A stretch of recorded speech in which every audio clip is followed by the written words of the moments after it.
Hello friend, welcome back to अपना pharma channel. तो दोस्तों, आज की इस वीडियो में हम आपको बताने वाले हैं मोटापा को कम करने वाले कैप्सूल के बारे में, जिसका नाम है ऑर्ली स्टेट कैप्सूल। दोस्तों, एक बार इस कैप्सूल के बारे में पूरी जानकारी जान लें, उसके बाद ही इस कैप्सूल का इस्तेमाल करें, जिससे आपको कैप्सूल से होने वाले फायदे, नुकसान और किस प्रकार से लेना है, सभी प्रकार की जानकारी आपको मिल सके। तो बढ़ते हैं वीडियो में आगे की तरफ और जानते हैं इस कैप्सूल के बारे में पूरी जानकारी। तो दोस्तों, ऑर्ली स्टेट दवा का मूल नाम है, जिसे एंटी ओबेसिटी मेडिसिन भी कहते हैं, और टेट्राहाइड्रोलिपिस्टेट इसका दूसरा नाम है। यह मेडिसिन लाइपेज इनहिबिटर दवा है जो डाइट्स के द्वारा लिए गए फैट को एब्जॉर्ब करने से रोकती है, जिससे शरीर में बहुत ही कम कैलोरीज बनती है और व्यक्ति का जो है वजन वह धीरे धीरे कम होने लगता है। इस कैप्सूल के और भी ब्रांड नेम है जो आपको मार्केट पर मिलती हैं, जिसमें एली कैप्सूल, जेनिकल कैप्सूल, यह दोनों वर्ल्ड वाइड मिलने वाली ब्रांड है। यह आपको आसानी से किसी भी मेडिकल स्टोर पर आसानी से मिल जाती है। और इसके अलावा लिपोकट कैप्सूल, रिसेप कैप्सूल और लिका कैप्सूल और जीरो स्टेट कैप्सूल, इन सभी नाम से यह कैप्सूल आपको आसानी से मिल जाती है। यह कैप्सूल 60 mg, 120 mg के अलग अलग स्ट्रेंथ में मार्केट में अवेलेबल होता है।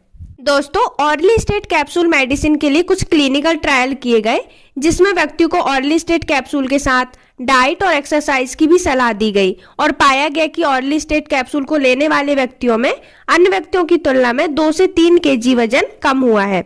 साथ ही मोटापा हुआ व्यक्तियों को यह दवा ब्लड प्रेशर को कंट्रोल करने के लिए और टाइप 2 डायबिटीज को भी कंट्रोल करने में यह जो दवा है मदद करती है। यह दवा सिर्फ उन्हीं व्यक्तियों के लिए फायदेमंद है जिनको ओबेसिटी की प्रॉब्लम है, मोटापा है, वजन बढ़ा हुआ है और उनकी BMI reading, body mass index 28 से ज्यादा है। जनरली नॉर्मल BMI जो रीडिंग होती है 28 से 25 तक मानी जाती है, और 25 से 28 तक आपके डेली के जो रूटीन होते हैं, आपके खान पान, रहन सहन, इससे चेंज हो सकते हैं। लेकिन 28 से भी ज्यादा BMI की रीडिंग आ रही हो तो उस समय इस कैप्सूल को दिया जाता है। कुछ व्यक्तियों में यह कैप्सूल ज्यादा फायदा नहीं करेगी अगर उनका वजन उतना नहीं बढ़ा हुआ है तो। दोस्तों, अब हम जान लेते हैं यह मेडिसिन किन व्यक्तियों को नहीं दी जाती है। तो जिनको गॉल ब्लैडर से जुड़ी कोई समस्या है, कोई प्रेग्नेंट वुमेन है या ब्रेस्ट फीडिंग मदर है, कोई व्यक्ति है जिसे किडनी में स्टोन हो या ऑर्गन ट्रांसप्लांट हुआ हो जिस व्यक्ति का, या लिवर से जुड़ी कोई बीमारी हो, या फिर व्यक्ति जो है साइक्लोस्पोरिन मेडिसिन का यूज कर रहा हो, तो इन सभी में यह मेडिसिन नहीं दी जाती है। साथ ही अगर डॉक्टर ऑर्ली स्टेट कैप्सूल लिख रहा हो तो आप अपनी सारी कंडीशंस के बारे में एक बार जरूर बता दें। तो दोस्तों, अब हम जान लेते हैं इस कैप्सूल के साइड इफेक्ट के बारे में। तो दोस्तों, इस कैप्सूल के इस्तेमाल से ऑयली तथा फैटी स्टूल, अंडरगारमेंट्स में ऑयली स्पॉट्स हो जाना, ऑरेंज और ब्राउन कलर की जो स्टूल होना, गैस के साथ ऑयली डिस्चार्ज हो सकता है, लूज स्टूल होना, बाथरूम जाने की बहुत ही जल्दी होना, बार बार टॉयलेट जाना, पेट में दर्द होना, तो ये कुछ सामान्य साइड इफेक्ट हैं जो धीरे धीरे अपने आप ही कम हो जाते हैं और ये दवा का असर कम करने के लक्षण बताने वाले इफेक्ट हैं। इसके अलावा यदि किसी व्यक्ति का पेट बहुत ज्यादा दर्द हो रहा है, कमर में दर्द है, यूरिन के साथ ब्लड आ रहा है, पेशाब करते समय दर्द हो रहा है, साथ ही आंखें पीली हो रही हैं, तो इस कैप्सूल को लेना तुरंत बंद कर दें और अपने नजदीकी डॉक्टर से कंसल्ट कर लें। अब हम जान लेते हैं इस कैप्सूल के डोज के बारे में। तो दोस्तों, अगर आप 120 mg की कैप्सूल ले रहे हैं तो इसे दिन में 3 बार मेन खाना खाने के बाद आपको लेना होता है। लेकिन अगर आप मेन मील ना ले रहे हो, कुछ स्नैक्स ही खा रहे हो, तो इस कैप्सूल को लेने की जरूरत नहीं है। इस कैप्सूल को आपको मुख्य भोजन खाने के बाद ही लेना होता है। और यदि आप 60 मिलीग्राम की कैप्सूल ले रहे हो तो दिन में 3 बार खाना खाने के बाद आपको लेना होता है, या फिर आपको जिस प्रकार डॉक्टर ने प्रिस्क्राइब किया है आपको वैसे लेना है। इस कैप्सूल को खाना खाने के तुरंत बाद या खाना खाने के 1 घंटे बाद तक लिया जा सकता है। इस कैप्सूल को लेने के बाद आपको अपने डाइट या फैट इंटेक को 30% तक कम करना होता है।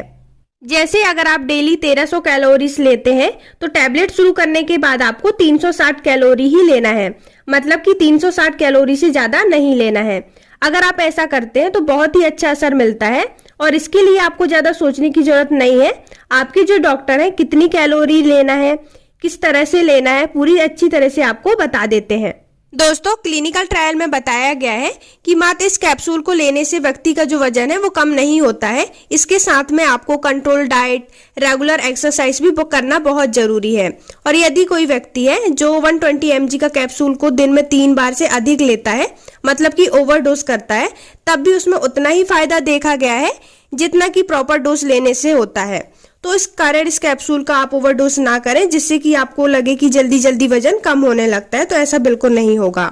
तो दोस्तों अब हम जान लेते हैं इस कैप्सूल को कितने दिनों तक ले सकते हैं। तो ट्रायल के अकॉर्डिंग इस कैप्सूल को 3 से 6 महीनों तक दिया जाता है, लेकिन उस समय आपको इस बात का ध्यान रखना होता है कि यदि कोई व्यक्ति है जिसे 3 महीने तक इस कैप्सूल को लेने के बाद भी वजन कम नहीं हुआ है, ज्यादा फायदा नहीं हुआ है, तो उस व्यक्ति को यह कैप्सूल आगे नहीं दिया जाता है। और इस कैप्सूल को लेने पर बी कॉम्प्लेक्स तथा मल्टीविटामिन भी साथ में दी जाती है, क्योंकि ऑरली स्टेट कैप्सूल हमारे शरीर में विटामिन के एब्जॉर्प्शन को रोकती है, जिस कारण से लंबे समय तक इस कैप्सूल को लेने से हमारी बॉडी में विटामिन की कमी हो सकती है। इस कारण से साथ में बी कॉम्प्लेक्स और मल्टीविटामिन की टैबलेट भी दी जाती है। तो दोस्तों यह था ऑरली स्टेट कैप्सूल का कंप्लीट रिव्यू। उम्मीद करते हैं आपको हमारे द्वारा दी गई जानकारी अच्छी लगी हो। अगर फिर भी आपके कोई डाउट्स हैं या कुछ सवाल है तो आप कमेंट में पूछ सकते हैं। Thank you.